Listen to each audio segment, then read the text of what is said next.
YouTube వీక్షకులకు నా వందనాలు తెలియజేస్తున్నానండి. ఈరోజు ఒక ప్రత్యేకమైనటువంటి టాపిక్తో మీ ముందుకు వచ్చాను. సహజంగా మనకు చిన్నప్పటి నుండి అనేక దినాల నుండి మనం వింటున్నటువంటి కథే అదేంటంటే వినాయకుని యొక్క కథ.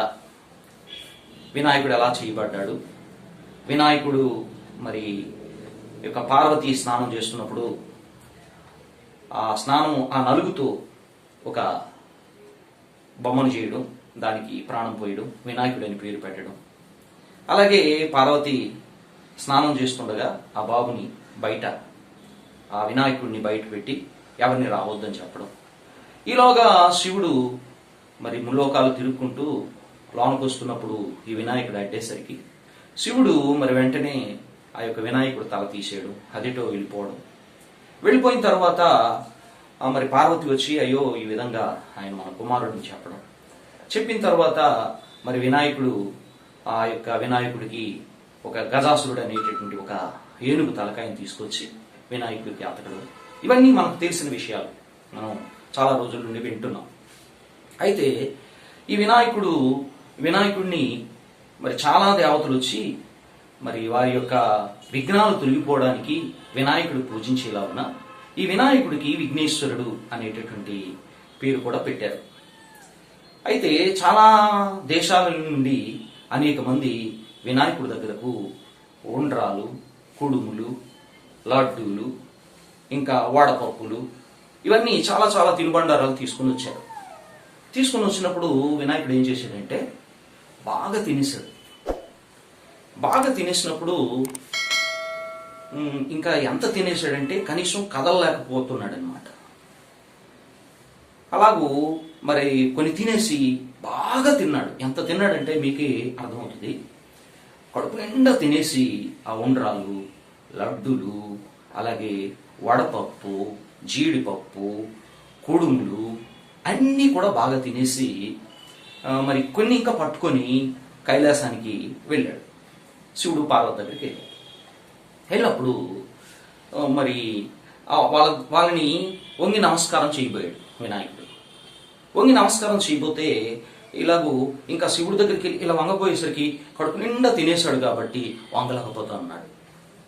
అంటే ఎంత తినేశాడంటే కనీసం చాలా ఉక్కిరి బిక్కిరిగా నడుస్తూ, అంటే పీకమయ్య తిన్నాడు అనమాట. ఈ పీకమయ్య తినేసి ఆ కనీసం ఆ శివుడికి నమస్కారం కూడా, వంగి నమస్కారం చేయడానికి కూడా ఈ పొట్ట వంగడం లేదు. చాలా ఉక్కిరి బిక్కిరి అయిపోతున్నాడు. అది అరక బెరక అయిపోతా ఉన్నాడు. ఇది చూసి ఆ వినాయకుడి యొక్క ఆ పరిస్థితి చూసి ఈ శివుడు తల మీద ఉన్నటువంటి చంద్రుడు నవ్వాడు. ఎవరికైనా వస్తుందండి నవ్వు. ఇప్పుడు ఒక మనిషి పీకమయ్య తినేసి, కడుపు నిండా తినేసి, కదలలేని పరిస్థితిలో ఇలాగైపోతూ, ఉక్కిరి బిక్కిరి అయిపోతూ, కనీసం వంగలేని స్థితిలో ఉండి అయిపోతే ఎవరికైనా నవ్వు రాదా? చంద్రుడు కూడా అలాగే నవ్వాడు. చంద్రుడు అది చూసి నవ్వాడు. చంద్రుడు నవ్వేసరికి ఏం జరిగిందంటే వినాయకుడు పొట్ట పగిలిపోయింది. అందుకే నేను మీకు అన్నాను, వినాయకుడు ఎంత తిన్నాడంటే ఒక మనిషి ఆయన నవ్వేసరికే ఈ నవ్వుకే పొట్ట పగిలిపోయినంతగా తిన్నాడంటే మరి ఎంత తిన్నాడో మీరు అర్థం చేసుకోండి. అయితే ఇక్కడ గ్రహించని ఒక విషయం, అనేక సంవత్సరాల నుండి, అనేక దినాల నుండి ఈ విషయాన్ని మనం వింటున్నాం. ఇది కొత్తదేం కాదు. అయితే నేను ఇక్కడ చెప్పదలిచే ఒక విషయం ఏంటంటే, ఇక్కడ పార్వతి ఏం చేస్తుందంటప్పుడు ఆ పొట్ట పగిలి ఎప్పుడైతే వినాయకుడు చనిపోయాడో పార్వతి వెంటనే చంద్రుణ్ణి శపిస్తుంది. నిన్నెవరు చూస్తారో వాళ్ళకి నీలాపు నిందలు వస్తాయి అని చంద్రుణ్ణి శపించింది. ఏమండి వీక్షకులారా, ఒక మనస్సుతో, ఒక మంచి మనస్సాక్షితో ఆలోచన చేయండి. మనం ఎప్పుడు వింటున్నాం కాబట్టి ఇదేంటి కొత్తది అని అనుకోకుండా, అసలు తప్పు చేసేది ఎవరు? వినాయకుడు. అసలు ఎవరిని మందలించాలి, ఎవరిని చెప్పాలి? ఏరా బాబు ఇంత ఎక్కువ ఎందుకు తినేసావు? ఏమి లేనోలాగా, లేకపోతే ఏదో కడుపుకుటోలాగా, ఎప్పుడు దొరకనోలాగా ఇంత ఎక్కువ తినేసావు ఎందుకు అని పార్వతి వినాయకుడిని మందలించాలి. ఎంత ఎక్కువ తిన్నాడంటే మీరు గ్రహించండి, మీరు ఒక్కసారి ఆలోచన చేయండి.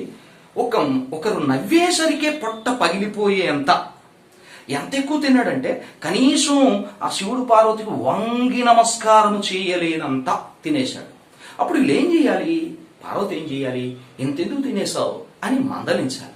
నువ్వు ఎంత తిండిపోతువేంటి అని మందలించాలి. ఏమీ లేనులాగా తర్వాత తింటావు కదా, ఒకేసారి ఏంటిది అని మందలించాలి. సరి కదా, ఎవరైనా మరి కదలలేని పరిస్థితిలో తినేసి ఆ ఆ ఆ అయిపోయే పరిస్థితులు తినేసి వంగలేని పరిస్థితులు అడకబెరకైపోతే ఈ వినాయకుడి యొక్క దుస్థితిని చూసి చంద్రుడు నవ్వాడు. ఎందుకయ్యా అంత తినేయాలా? మళ్ళా దొరకదా ఏంటి? ఎప్పుడూ దొరకనోళ్ళగా లేక దొరికినట్టుగా ఇవన్నీ ఎందుకు ఒకేసారి తినేయాలని చంద్రుడు నవ్వాడు. ఎవరికైనా నవ్వు వస్తుందండి. ఈ పార్వతి ఏం చేయాలండి? ఇక్కడ మనకు ఒక హిడెన్ ఫ్యాక్ట్ ఏంటంటే, మనం ఎప్పుడూ వింటున్నటువంటి విషయం ఏంటంటే తప్పు.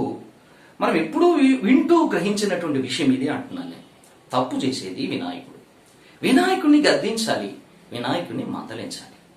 కానీ ఈ పార్వతి ఏం చేసిందో తెలుసా? వినాయకుడు పరిస్థితిని చూసింది. ముందు వినాయకుడికి ఇవన్నీ నేర్పుకోవాలి. ఒరే బాబు, నువ్వు తిండిపోతుగా ఉండకూడదు, ఒకేసారి దొరికిందని అలా తినేయకూడదు, ఇవన్నీ నేర్పాలి. ముందే ఎక్కువ తినేస్తాడు. మరి ఆ పరిస్థితులను మందలించకుండా చంద్రుడు నవ్వాడు. అని నవ్వేసరికి పొట్ట పీలిపోయింది. పొట్ట పీలిపోయినంత తినేశాడు. ఎవరు? ఈ వినాయకుడు. వెంటనే ఈవిడి కోపం వచ్చి, నువ్వు నవ్వావు కాబట్టి, నా కొడుకు చనిపోయాడు కాబట్టి నిన్నెవరు చూస్తారో వాళ్ళు నీలాపనిందలు వస్తాయి అని చెప్పింది. ఇది ఎక్కడ ధర్మం అండి? ఒకసారి ఆలోచన చేయండి వీక్షకులారా. తప్పు చేసేది వినాయకుడు. ఎవరైనా ఆ పరిస్థితిలో ఉంటే మనమైనా నవ్వుతాము.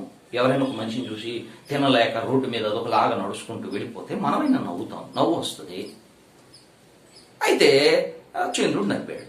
తప్పుదేమొచ్చి వినాయకుడిది, పార్వతి శపించింది ఉంచి చంద్రుడిని. ఇది ఎక్కడ న్యాయం? ఇది ఎక్కడ న్యాయమో మీరు ఒకసారి చెప్పండి. చాలా తప్పు చేసేది, పొరపాటు చేసేది వినాయకుడు, కానీ శాపాన్ని అనుభవించేది చంద్రుడు. ఒకవేళ ఏదో పొట్ట పిగిలి చచ్చిపోయాడండి. ఏమంటే ఒక నలుగుని తీసి ఆ నలుగుకు ప్రాణం పోసినటువంటి పార్వతి మళ్ళా ఆ వినాయకుని బ్రతికించలేదండి.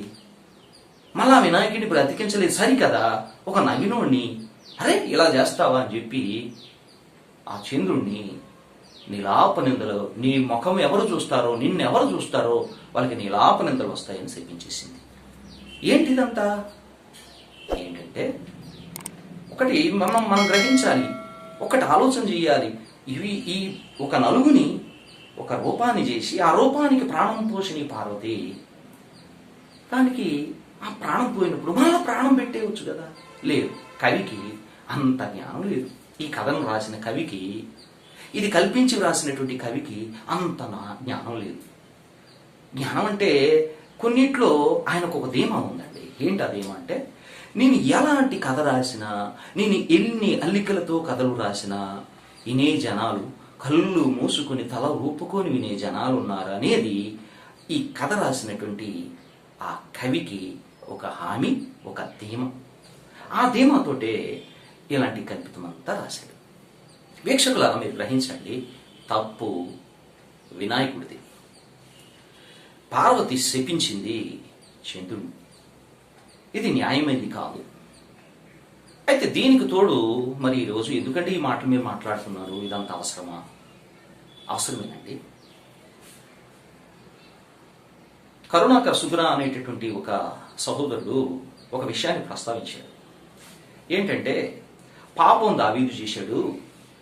బైబిల్లో ఉన్నటువంటి దేవుడు ఏం చేశాడంటే, ఎవరిని శిక్షించాడంటే దావీదు భార్యల్ని శిక్షించాడు.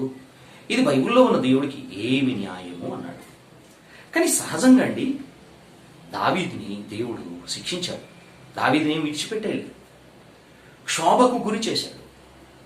దావీదు ఎదుటివాని భార్యని అలాగా అక్రమంగా ఆశించడం ద్వారా, అక్రమంగా పొందడం ద్వారా ఏ పనిష్మెంట్ అనుభవిస్తాడో అంతకంటే ఎక్కువ పనిష్మెంట్ దావీదు అనుభవించినట్టుగానే దేవుడు చేశాడు. అంత క్షోభకు గురి చేశాడు. ఒక మనిషికి, ఒక పురుషుడికి చావు కంటే ఘోరమైనది, చావు కంటే ఘోరమైనది ఏదో ఎంత క్షోభకు గురి అవుతాడో. దావీదును చంపేసి ఉంటే ఒక్కసారికే దావీదు పనిష్మెంట్ అయిపోను. కానీ తను బ్రతుకుంటుండగానే తన కళ్ళ ముందల జరిగినటువంటి ఆ దుష్పరిణామాలతో దావీదు క్షణము క్షోభ అనుభవించినట్టుగా దేవుడు చేశాడు. చూసారా, దావీదు తప్పు చేశాడు కానీ దేవుడు దావీదునే పనిష్మెంట్ చేశాడు. కానీ ఇక్కడ ఈ కరుణాకర్ సుగుణ అనేటటువంటి సహోదరుడు ఏమంటాడంటే, దావీదు చేశాడు కానీ దేవుడు దావీదు భార్యలు శిక్షించాడు అంటున్నాడు. దావీదు భార్యల్ని శిక్షించడం కాదు అక్కడ దాని అర్థం. దావీది క్షోభకు గురి అయినట్టుగా చేశాడు దేవుడు. వీక్షకులారా, అలా చెప్తే తప్పు చేసేది వినాయకుడు, పనిష్మెంట్ ఇచ్చేది ఎవరిని? చంద్రుడికి పనిష్మెంట్ ఇచ్చింది. ఇంకొక అంశాన్ని నేను మహాభారతం నుండి తెలియజేస్తాను. మనందరికీ పరిచయమైనటువంటిది అంబాలిక. ఈ అంబిక దగ్గరకు శ్రీ మహాకృష్ణుని యొక్క స్వరూపుడైనటువంటి వ్యాసుడు, ఈ వ్యాస మహర్షి గారు ఈ యొక్క అంబిక దగ్గరకు వెళ్ళినప్పుడు, ఆవిడతో సంసారం చేస్తున్నప్పుడు ఈ యొక్క వ్యాసుని యొక్క వికృత రూపాన్ని ఈ అంబిక చూడలేకపోయింది, కళ్ళు మూసుకుంది. ఆవిడతో ఈయన సంభోగం చేస్తున్నప్పుడు ఈ అంబిక ఏం చేస్తుంది? కళ్ళు మూసుకొని ఉంది. కళ్ళు మూసుకుని ఉన్నప్పుడు ఎవరికి?